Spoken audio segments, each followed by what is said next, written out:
Bonjour à tous et bienvenue sur cette vidéo dédiée au jardinage. Alors aujourd'hui, qu'est-ce qu'on va faire? On va faire les fonds de tiroir et on va regarder ce qu'on peut planter en cette période. En fait, fin février jusqu'à la mi-mars à peu près, c'est le bon moment pour planter, même jusqu'à fin mars en fait.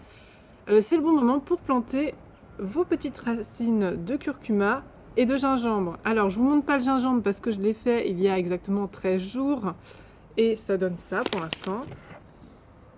Voilà, vous voyez rien. Bon, vous imaginez qu'il y a des racines de gingembre dans toute cette jardinière. Alors, le principe est exactement le même que pour les racines de gingembre, mais comme j'ai pas pensé à faire une vidéo, on se rattrape avec le curcuma. Alors le curcuma, qu'est-ce que c'est? C'est pas une racine, c'est une tige souterraine, et c'est de ces petits points que vous voyez ici, qu'on appelle des yeux, dont vont sortir les feuilles de curcuma. Alors comment on fait? C'est pareil, vous voyez pas grand chose, mais vous voyez rien. En bref, vous posez votre petite racine de curcuma dans un pot préalablement bien rempli de terreau, de terre de jardin, de compost, tout ce que vous avez sous la main. Alors vous ne faites pas que du compost, hein, par contre, il faut toujours le mélanger à autre chose, sinon ça va être fou. Donc là, on les enfonce. J'aimerais beaucoup que vous voyez ce que je fais. Là, on les enfonce un petit peu, juste on les aplatit. Donc je vais continuer comme ceci. Je regarde, là on a bien nos petits yeux, voilà. J'enfonce, doucement, en délicatesse, pouic.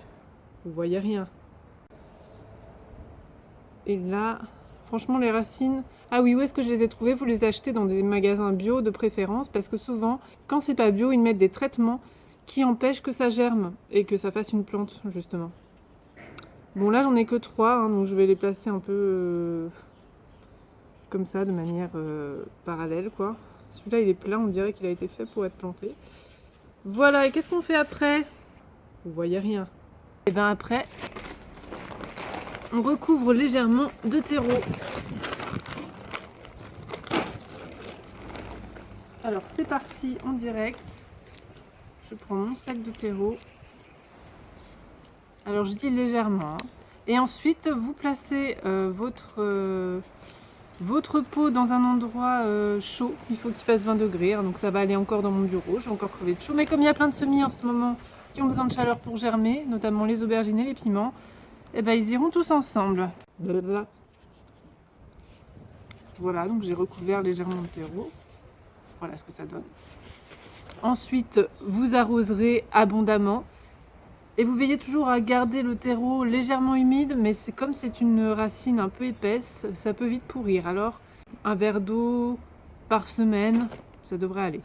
Qu'est-ce qu'on fait après? Eh bien, on s'arme de patience, parce que ça met 4 à 6 semaines à sortir de terre. Donc moi, mon gingembre qui est ici, que j'ai sorti, qui était bien au chaud, est dans un endroit obscur pour commencer à...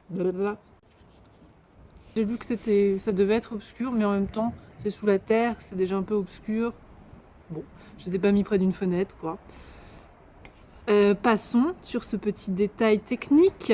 Oui, je me renseigne aussi sur des vidéos YouTube.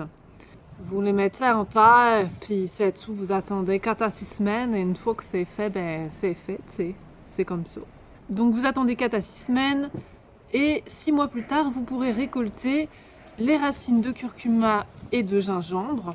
Ça va nous faire en septembre-octobre. Alors attention, quand vous les récoltez, la peau n'est pas formée comme ceux qu'on achète, donc la peau est très fine, donc ils se conservent beaucoup moins longtemps. Après, vous pouvez échelonner les récoltes et attendre que certaines racines prennent de la maturité.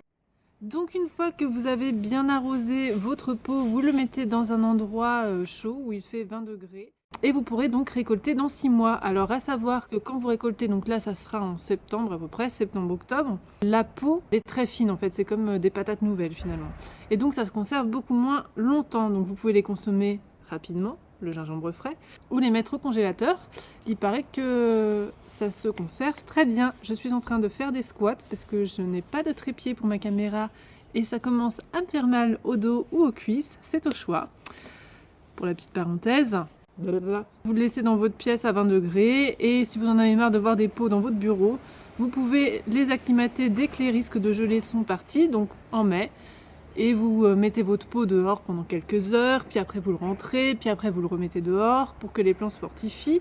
Après vous pourrez les laisser dehors totalement. Si vous avez un jardin, vous pouvez aussi planter votre plant de gingembre au jardin. Il s'y plaira très bien. J'espère que cette vidéo vous a plu. En attendant, vous pouvez en savoir plus sur mon blog jardinerbioblog.com, tout simplement. Et je vous dis à bientôt pour une prochaine vidéo. Et en attendant, jardinez bio!